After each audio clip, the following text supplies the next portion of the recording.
오늘도 하나님의 크신 은혜와 사랑이 그리고 말씀을 통해 주시는 축복이 여러분 가운데 함께 하시고 풍성히 열매 맺는 역사 있기를 주님의 이름으로 축복합니다. 우리 신앙생활은 어떻게 보면 너무 어렵고 또 어떻게 보면 너무 쉽고 간단한데 어렵든지 쉽든지 간에 그게 중요한 게 아니고 내가 알고 있는 것을 행하며 살 수 있느냐 그렇지 못하냐 이게 굉장히 중요한 겁니다. 지난 한 주간 여러분 어떻게 여러분이 그동안 알고 있는 믿음의 상식, 또 믿음의 고백, 여러분 그것을 가지고 사셨습니까? 아니면 무시하고 사셨습니까? 그러니까 얼마나 많이 아느냐도 중요하고 더 많이 깨달아야 된다는 것도 중요하지만 하나를 알아도 그것을 하느냐 못하느냐 100을 알아도 100을 깨달았어도 행하지 아니하면 아무 소용이 없는 거예요. 오늘 설교 제목이 하나님께 묻고 결정하라. 여러분 하나님 앞에 물어야 된다는 것, 하나님께 여쭤야 된다는 것, 이거 모르는 사람이 어디 있어요? 그런데 여러분은 그렇게 하십니까? 그렇게 뭔가 결정할 때 하나님 앞에 묻고 결정하시냔 말이에요. 내가 다 결정해놓고 내가 결정한 걸 하나님 도와주세요 그렇게 하지는 않아요? 오늘 말씀 통해서 한번 우리 같이 우리를 돌이켜보고 한번 진단하고 그리고 결단하는 그런 시간 됐으면 좋겠어요. 이스라엘 백성들이 이제 믿음으로 하나가 되어서 이제 가나안 땅을 정복하기 위해서 전쟁을 펼쳐나갈 때 그들 앞에는 승리밖에 없었어요. 아이성 전투에서 한 번 패배 이후에는 계속적인 승리의 역사를 펼쳐나갑니다. 그런데 그런 이스라엘의 승리 소식은 가나안 땅에 살고 있었던 가나안 족속들에게는 굉장히 큰 두려움이죠. 왜냐하면 내가 죽게 생겼으니까. 다음은 내 차례니까.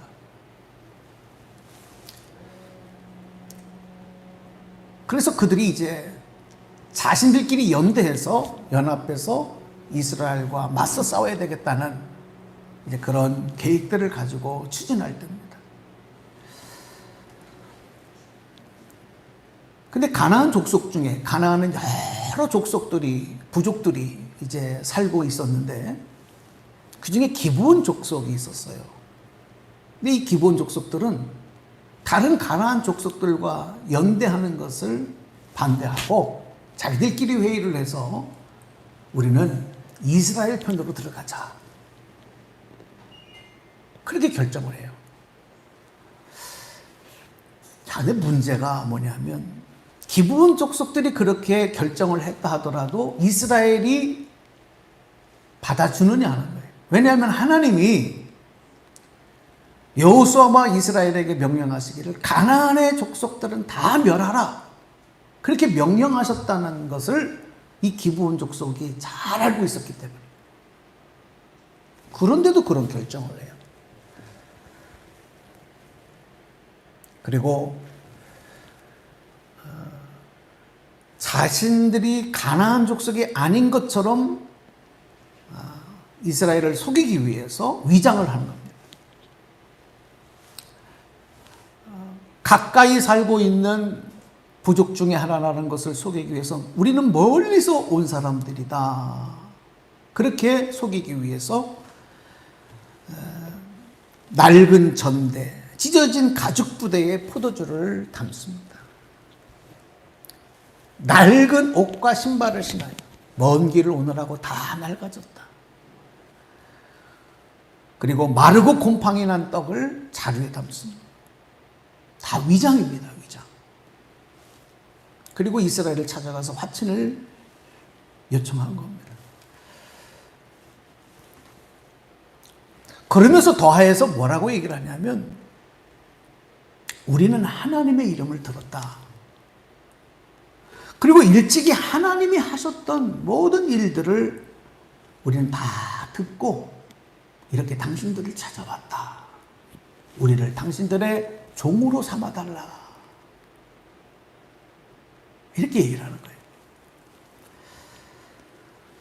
결국 여호수아와 이스라엘 지도자들이 이 기브온 족속들에게 속습니다.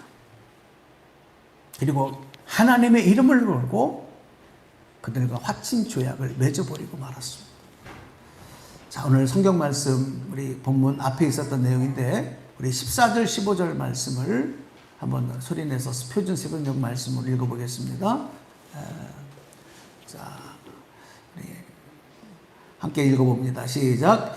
이스라엘 사람들은 어떻게 할지를 주께 묻지도 않은 채 그들이 가져온 양식을 넘겨받았다.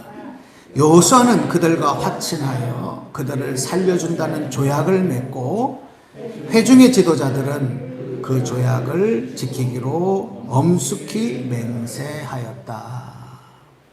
성경이 이렇게 기록하고 있습니다. 자, 여러분 오늘 이 말씀 중에서 어떻게 해야 할지를 하나님께 묻지도 않은 채 자기들이 결정하고 말았다. 이 말씀 우리 주목해야 됩니다.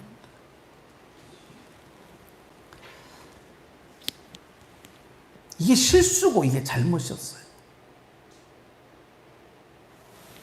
그들을 받아들였다고 하는 그 결과보다도 하나님께 묻지 않고 결정했다.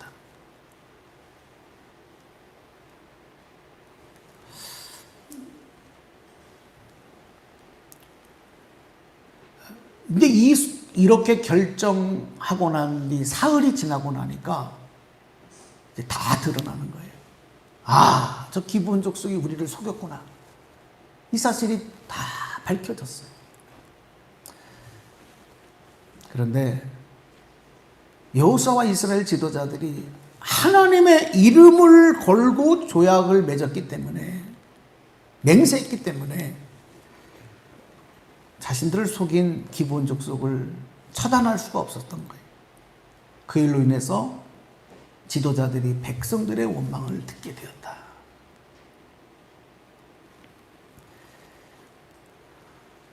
결국 여호수아는 그들을 살려두면서 너희가 우리를 속였기 때문에 너희는 저주를 받아서 대를 이어서 종이 되고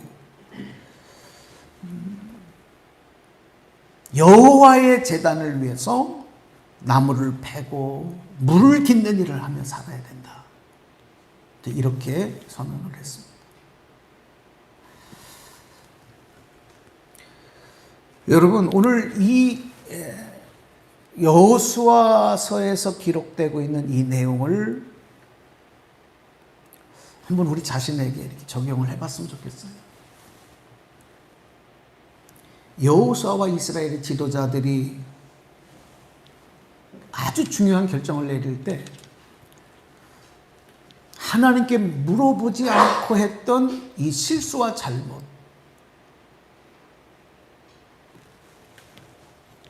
지금도 계속 반복되고 있다. 누구에게서? 하나님의 택한 자녀들인 저와 여러분들의 삶에서.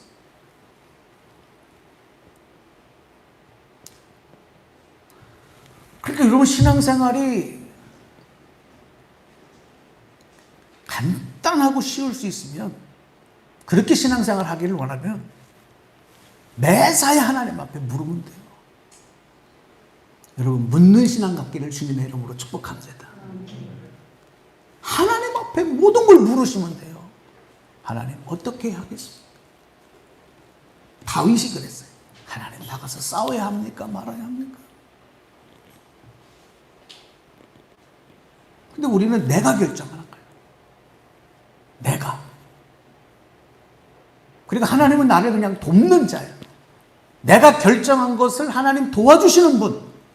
이게 얼마나 큰 착각인지 몰라요. 무슨 하나님이 우리들 무슨 뭐 도와주는 비서예요? 헬퍼예요? 하나님은 주권자란 말이에요. 믿으십니까?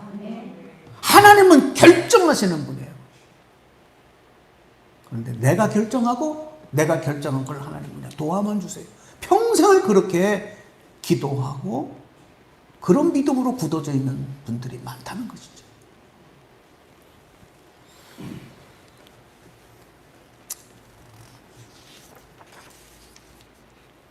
이스라엘과 또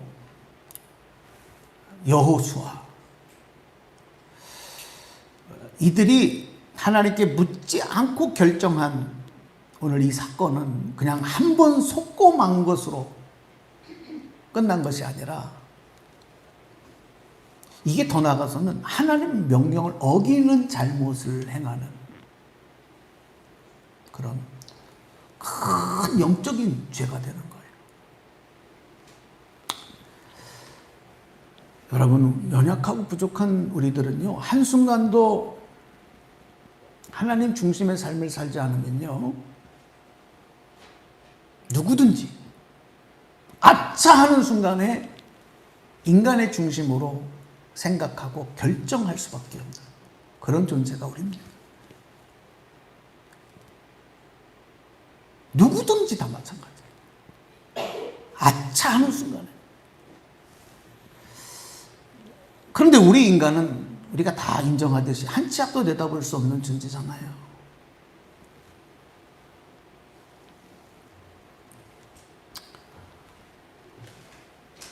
그래서 아무리 지혜로운 판단을 내린다 할지라도 전능하신 하나님의 결정보다는 좋을 수가 없어요. 그래서 사도 바울이 고린도 교회 성도들에게 편지를 하면서 이렇게 가르쳤어요. 하나님의 미련한 것이 사람의 지혜로운 것보다 낫고 하나님의 약한 것이 사람의 강한 것보다 강하다. 믿으시기 바랍니다. 아무리 내가 잘났어도, 내가 아무리 경험이 많아도, 내가 아무리 고민하고 판단해도 하나님의 판단보다는, 하나님의 결정보다는 오를 수가 없다는 거예요. 그러니까 물어야 된다는 거예요. 하나님께 여쭤야 되는 거예요. 어떻게 해야 합니까, 하나님?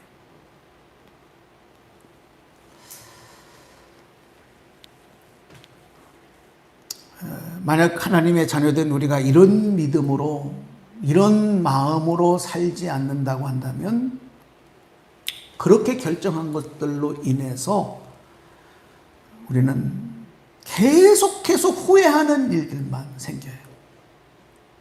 어떤 분은 그래서 자신의 살아온 삶의 뒤를 바라볼 때마다 후회만 터져 나오는 사람이에요. 후회만. 그 왜 그러냐면 다 본인이 결정했기 때문에. 그때는 잘했다고 생각을 했고 탁월한 선택이었다고 생각을 하지만 돌아보면 후회해요. 왜? 내가 선택한 겁니다. 그리고 후회만이 아니라 내 평생에 가시를 품고 살아가는, 자꾸 그게 나를 찔러요. 인생이 아프고 고통스러운 거예요. 왜?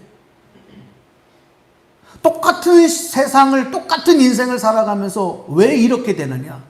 다 내가 결정하며 살았기 때문에. 혹시라도 여러분 가운데 이런 가시들, 이런 후회들이 많다. 그럼 지금부터라도 여러분 돌이키셔야 됩니다. 하나님 앞에 여쭙고 묻는 신앙, 그런 인생 살아가시기를 축원합니다. 이게 여러분 영적 지혜예요.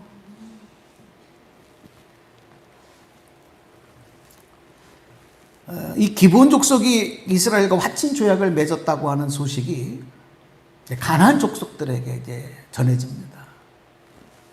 가나안 족속들이 보니까 이놈들이 배신자야. 그냥 둘 수가 없어요. 그냥 뒀다가는 자신들의 연대도 무너지는 거잖아요.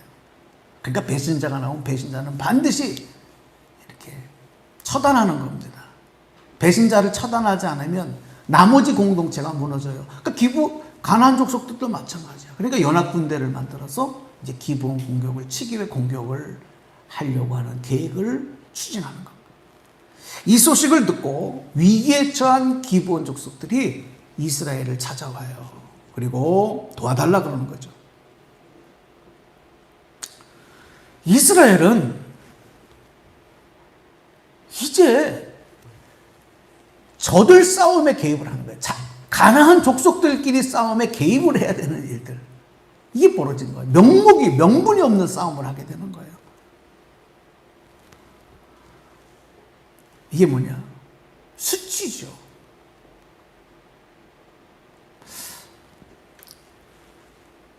계속 이러지도 저러지도 못하는 일들이 계속 일어나는 거예요. 내가 결정한 것. 사무엘상 21장을 보면 이제 세월이 많이 흘러서 이제 이스라엘이 이제 왕을 세우며 왕정 국가로 발전하며 초대왕 사울왕을 세우지 않습니까? 이 사울왕이 이 기브온 민족 족속들을 계속 미워해요. 저 눈에 가시 같은 존재들이라고 여기는 거예요. 그래서 그들을 박해하고 이유 없는 학살을 합니다. 기브온 족속들을 막 죽여요. 근데 이게 또 하나님 앞에 죄를 짓는 거예요. 하나님이 그걸 기뻐하시지 않은 거예요. 다윗이 왕이 되고 나니까 그 일로 말미암아 하나님이 이스라엘 땅에 3년 동안 비를 내리지 않는 그 기근의 재앙을 주시는데 다윗과 그 당시에 또 백성들은 이유를 몰라요. 왜 이렇게 우리 땅에 어려움이 찾아간다. 그래서 하나님 앞에 기도를 하는 거죠. 하나님, 이 기근의 문제가 무엇 때문입니까? 다윗은 묻는 신앙, 하나님 앞에 기도하는 신앙을 갖고 있었거든요. 근데 하나님의 음성을 들려주시기를 바로 사울이 기브온 족속들을 학살한 그것에 대한 하나님의 심판이에요. 그래서 기브온 족속을 불러서 너희들이 어떻게 해주면 되겠냐? 어떻게 하면 보상이 되겠냐? 결국 사울왕의 자손들 중에서 7명을 선택을 해서 기브온에게 처단하게 합니다. 7명. 그래서 기브온 족속들이 사울의 자손들 7명을 나무에 매달아서 죽여요. 처형시키는 겁니다. 그리고 나서 가뭄이 끝나고 다시 비가 오는 거죠. 다윗은 너무 마음이 아팠어요. 그래서 사울과 또 자기 친구였던 사울왕의 아들 요나단 그리고 이렇게 처형된 사람들 다 그 뼈들을 거두어서 같이 합장을 해줍니다. 자, 이런 내용이 사무엘서 말씀에 기록이 되고 있어요. 그래서 여러분 여기서 우리가 알게 되는 게 뭐냐면 하나님께 묻지 않고 내 중심으로 일하고 내가 결정했을 때는 그 실수가 그 잘못이 세월이 지나도 계속 우리의 고민거리가 되고 가시가 되고 걱정거리가 되는 거예요. 자, 그러면 하나님 중심으로 살아간다는 건 뭘까요? 하나님 중심으로 살아간다는 것은 이미 다 알고 있는 겁니다. 우리 육적인 것보다 영적인 것을 항상 먼저 생각하는 거예요. 이게 하나님 중심으로 살아가는 거예요. 근데 당장 눈에 보이는 게 우리 육체적인 거잖아요. 만져지고 느껴지는 게 육체적인 거잖아요. 그러니까 우리가 이걸 먼저 내세우고 영적인 것을 항상 뒤로 보내는 거예요. 이거 하나님 중심의 삶이 되지 못하는 이유예요. 두 번째는 세상에서 살아가는 것보다 신앙생활을 항상 앞에 두는, 우선 두는 거. 이거 하나님 중심의 삶입니다.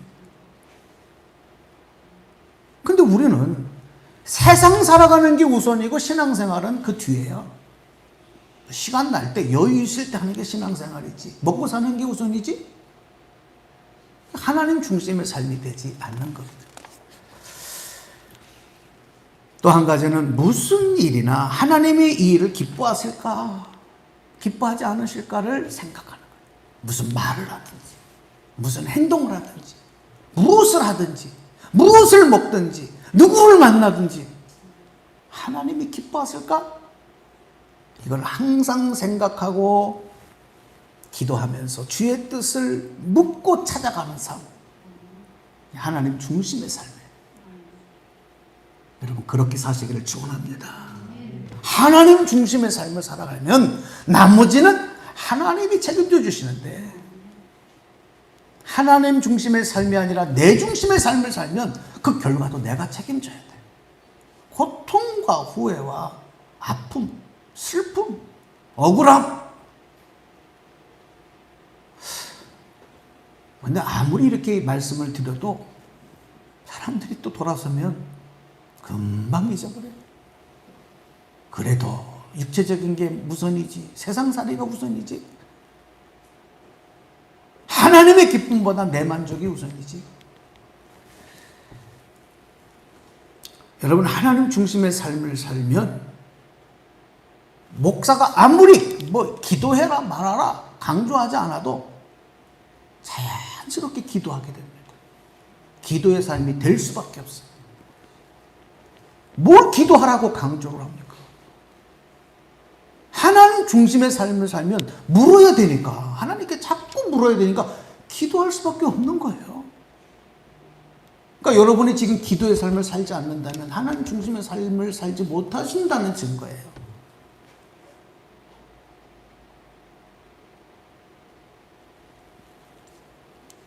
하나님 중심의 삶을 살면 하나님에 대한 약속을 중요하게 여깁니다.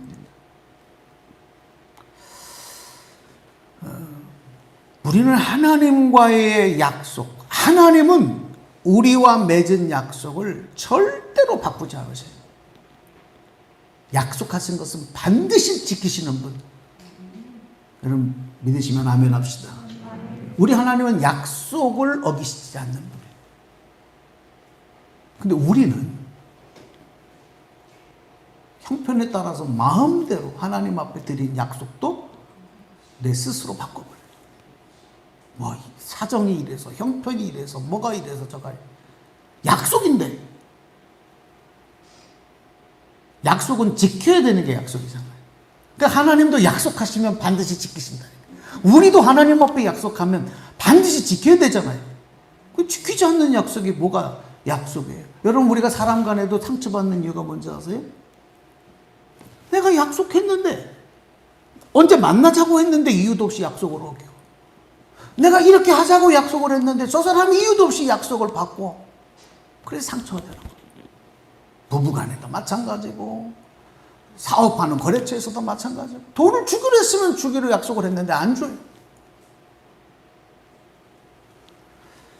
이스라엘 지도자들과 백성들이 비록 기브온 족속과 속아서 화친 조약을 맺었지만 그들을 멸하지 못한 이유가 하나님의 이름으로 약속했기 때문이라고 말씀했어요. 억울해도 지키는 거예요. 자, 말씀 한번 더 볼게요. 18절 19절 말씀 봅시다. 18절 19절 또 읽어보세요. 시작. 그러나 이스라엘 자손은 회중의 지도자들이 그들에게 맹세하였기 때문에 그들을 칠 수 없었다. 그래서 온 회중이 지도자들을 원망하였다. 그러나 모든 지도자들이 온 회중에게 말하였다. 우리가 주 이스라엘 하나님의 이름을 두고 그들에게 맹세하였으므로 그들을 해칠 수 없다. 이스라엘의 지도자들이 백성들에게 막 원망을 하고 죽이라고, 다 저거 처단하라고. 그래도 안 된다. 왜? 하나님의 이름으로 맹세했기 때문에 그들을 해할 수 없다. 그때 가서 정신을 차렸어요. 억울해도 맹세, 약속한 거는 지켜야 돼. 하나님에게.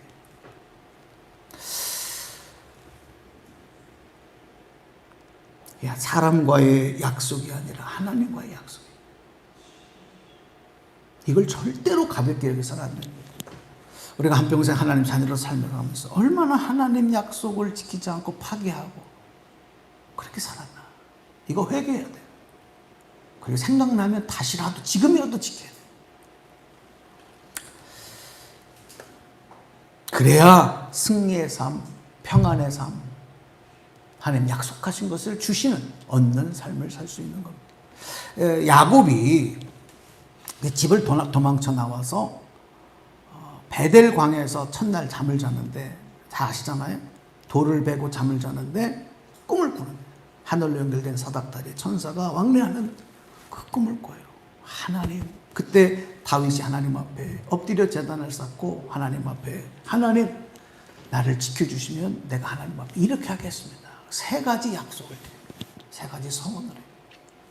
근데 야곱이 하나님의 인도하심을 받으면서 세상에서 살아가는 동안에 얼마나 많은 또 어려움들과 문제들이 생기는지 몰라요. 힘들 때는 힘들어서, 잘 될 땐 잘 돼서. 그래서 베들에서 하나님 앞에 드렸던 약속을 싹 잊어버렸어요. 그렇게 세월이 흘러갑니다. 야곱이 이제 거부가 됩니다. 큰 부자가 돼요. 그리고 아주 기름진 세겜이라고 하는 땅에 정착하면 이제는 됐다. 이제 이곳에서 걱정 근심 없이 살면 되겠다. 행복만이 남았다. 이렇게 여겼을 때 야곱 가족에 큰 환란이 닥칩니다. 이게 뭐냐면 야곱의 막내딸인 디나가 세겜 추장에게 강간을 당하는 거고, 그 소식을 들은 오빠들이 이 세겜의 남자들을 다 학살해버려요. 세겜 족속들이 야곱의 가족을 그냥 두지 않는 거예요. 더 이상 거기 살 수 없어진 거예요. 결국 야곱은 가족들과 함께 그곳을 도망쳐 나와야 됐던 거예요. 이런 일들을 통해서 비로소 야곱이 왜 이렇게 황당하고 정말 말로 표현할 수 없는 일들이 일어나고 말았을까? 뒤늦게 깨달아요. 이게 뭐냐? 베델에서 하나님 앞에 약속한 걸 내가 잊어버리고 살았구나. 성령이 깨닫게 하신 거죠. 그래서 그가 다시 베델로 올라가는 겁니다. 그 뒤부터 이제 야곱의 삶이 평안의 삶이에요. 삼손이 날 때부터 나시린으로 태어나잖아요. 택함 받은 자예요. 나시린은 세상적인 기쁨, 쾌락, 세상의 음식을 금하고 하나님 바라보고 하나님의 일을 하라고 구별된 사람들. 삼손이 그렇게 태어나고 그렇게 하나님 앞에 소원을 했어요. 그런데 육체의 쾌락에 빠져서 하나님과 약속을 지키자. 육체의 쾌락대로 살아가요. 그 결과 두 눈을 뽑히고 처참하게 마지막 생을 살아가는 그런 모습이 되고 말았죠. 약속을 어기는 사람, 하나님과의 약속을 어기는 사람은 축복을 받을 수가 없어요. 말씀 맺어드리겠습니다. 죽어야 했던 기브온 족속이 생명을 보존받고 택함받은 나라 이스라엘에서 하나님의 전을 섬기며 제단을 섬기며 사는 족속이 되는 바로 이 모습이 죽어 마땅한 자들이 새로운 삶을 누리는, 구원의 축복을 누리는 모습이에요. 왜 이들이 이런 복을 받았을까요?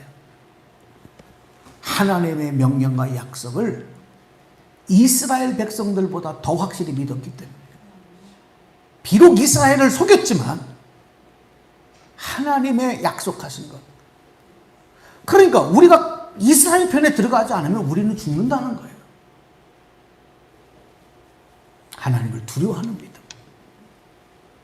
그 결과 가나안 족속들은 기브온 족속은 가나안 족속들 중에서 그들만 살아남아요. 그리고 그들의 생명을 보존받고 하나님의 제단 위에 일하는 삶을 살아가는 거죠. 오늘 저는 이 말씀을 여러분과 함께 하면서 어쩌면 우리가 잊어버렸던, 그리고 퇴색되어진 하나님께 묻는 신앙, 그리고 하나님의 약속을 가볍게 여기는 우리의 마음, 또 삶의 태도들을 그냥 방치하시면 안 되고 다시 돌이키셔서 하나님 명령, 하나님 약속을 잘 지키시는, 그래서 죽어 마땅한 저희들이지만 구원의 진 예수 그리스도의 구원의 은총을 누리고, 그리고 이 땅에서도 평안의 축복을 누리며 살아가는, 그리고 간증하며 하나님께 영광 돌리는 저와 여러분 다 되시기를 주님의 이름으로 간절히 축복합니다. 축원합니다. 네, 기도하겠습니다. 하나님,